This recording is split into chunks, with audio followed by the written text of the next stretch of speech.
रूबिका जी देखिए, राहुल लाल जी इसका जवाब दीजिए। आरोप लगे हैं और हवा में आरोप नहीं लग जाते हैं। ईडी जो है जितना आप खिलौना समझ रहे हैं रिमोट कंट्रोल से चलने वाला, वैसा मामला एक केंद्रीय एजेंसी के लिए लगाने के लिए आपके पास भी पुख्ता सबूत होने चाहिए। रूबिका जी मैं 2-4 सवाल मैं भी ईडी से पूछ लेता हूँ आपके माध्यम से। ये महादेव ऐप कब जो है कि पूरे देश भर में फैलना शुरू हुआ? 2020 में कोरोना काल के दरमियान से शुरू हुआ।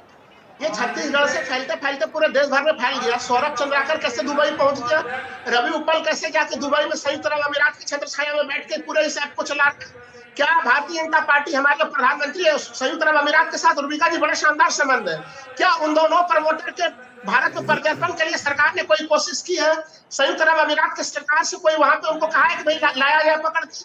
तो देखिए, महादेव बैटिंग ऐप के जो मेन प्रमोटर है उन्हें पकड़ने में सरकार की कोई दिलचस्पी नहीं है, केवल और केवल कांग्रेस सरकार की छवि खराब करने के लिए। क्योंकि ध्यान रखना चाहिए कि जो छत्तीसगढ़ के मुख्यमंत्री भूपेश बघेल हैं। एक सेकंड बस मैं आ रही हूँ। दादाजी इधर आइए। आप दादाजी हैं और ये आपकी पोती है। हाँ, क्या नाम है आपका? विजय सोनी, एडवोकेट। अच्छा, आप क्यों अपनी पोती को यहाँ लेकर आए? ये पोती आने वाले समय में देखे कि देश के जो यशस्वी प्रधानमंत्री जी हैं, इसकी उम्र ज्यादा है, ये 2 साल बाद वोटर भी होगी। अब इसके बाद इसे देख के सुन के और क्या ये महसूस करती है, इसलिए मैं इसको लाया हूँ। 9th क्लास में पढ़ती है। पहली बार आई हो? हाँ। जी मैम। क्या नाम है? युक्ति सोनी। युक्ति दादाजी ने जिद की या खुद भी देखना चाह रही? नो मैम, मैं खुद भी देखना चाहती थी। किसे देखना चाह रही? सर को। कौन सर? मोदी सर को। क्यों देखना आपको? सर मैम बीजेपी है। बीजेपी की वजह से देखना है या उनमें कोई बात है? मैम उनमें भी है। क्या बात है? लॉकडाउन में मैंने बहुत सुने हैं। अच्छा जी मैम। तो दादाजी बीजेपी के कार्यकर्ता है? Yes ma'am. इसीलिए आप लेकर आए। और ये अगर कांग्रेस को देना चाहे वोट तो? नहीं मैडम, मैंने इसको इसलिए नहीं लाया हूँ। मोदी जी दोनों पार्टियों से ऊपर हटकर विश्व स्तर के नेता, इसलिए ये बिटिया देखे और सुने। टीवी में देखना और व्यक्तिगत देखना, दुर्ग की धरती पर पहली बार आ रहे हैं, इसलिए ये बिटिया को लेके आया। ये अपने मन से बोली, मैं बोला चलो। और ये हाथ में क्या है आपके? मैम मास्क है और कैप है। मास्क और कैप ये पहनने वाली हैं आप? Yes ma'am. Yes ma'am. और मोदी जी आपको सुन रहे हैं तो क्या कहेंगे उनको? थैंक यू कहूँगी मैम। किस बात का थैंक? मैम उन्होंने इंडिया के लिए बहुत कुछ किया है, इसलिए। गिनाओ तो क्या किया है? एक आध चीज याद नहीं है, उतना तो याद नहीं है, पर बहुत कुछ किया है। बहुत कुछ किया है। ये दादाजी बताते हैं या कहीं और से सुनती हो? लो मैम, मतलब न्यूज़ में भी देखते हैं। यस मैम, इसलिए। बहुत बहुत शुक्रिया, बहुत बहुत शुक्रिया। तो ये दादा और पोती इस वक्त यहाँ पर थे। मुझे लगा कि आपसे इन लोगों का तारुफ करवाना चाहिए। और ये देखिए, इस वक्त मुझे लगता है वहाँ पर चहल पहल, हलचल जो है शुरू हो चुकी है।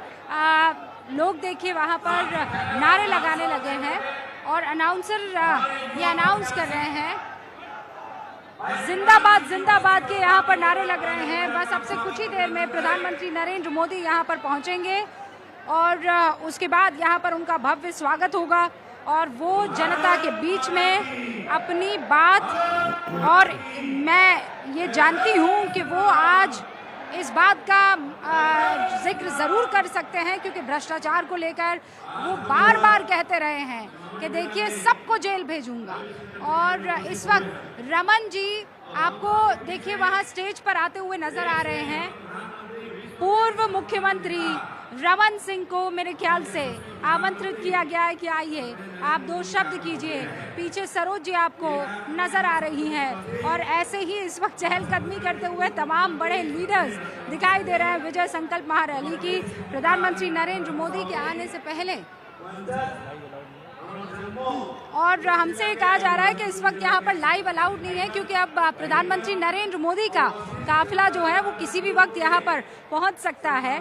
लेकिन अब बड़ा सवाल ये है कि समीर चौगाकर जी जो कह रहे हैं, राहुल लाल जी जो बात कह रहे हैं, राणा जी, क्या अब ये मामला भ्रष्टाचार पर लड़ा जाने वाला है या फिर भ्रष्टाचार का नाम लेकर केंद्रीय एजेंसी को इस्तेमाल किए जाने के आरोप पर लड़े जाने वाला है? देखिए रूबिका जी, सिंपल सी बात है कि प्रधानमंत्री का सिंपल सा आह्वान है कि भ्रष्टाचार मुक्त भारत बनाना। और भ्रष्टाचार की जो बात करते हैं, चाहे सौरभ हो चाहे रवि, ये जो ट्रेल है तकरीबन 4 से 5 हज़ार करोड़ रुपए की है। इंडिया में नहीं, श्रीलंका और नेपाल में भी इनके जाल बिछे हुए हैं। तो देखिए, अगर कोई पैसा होता, देखिए आप ऐप बना सकते हो, ऐप पे सब बिजनेस कर सकते हो, उसमें कोई कुरेज नहीं होता अगर वो इलीगल नहीं है तो।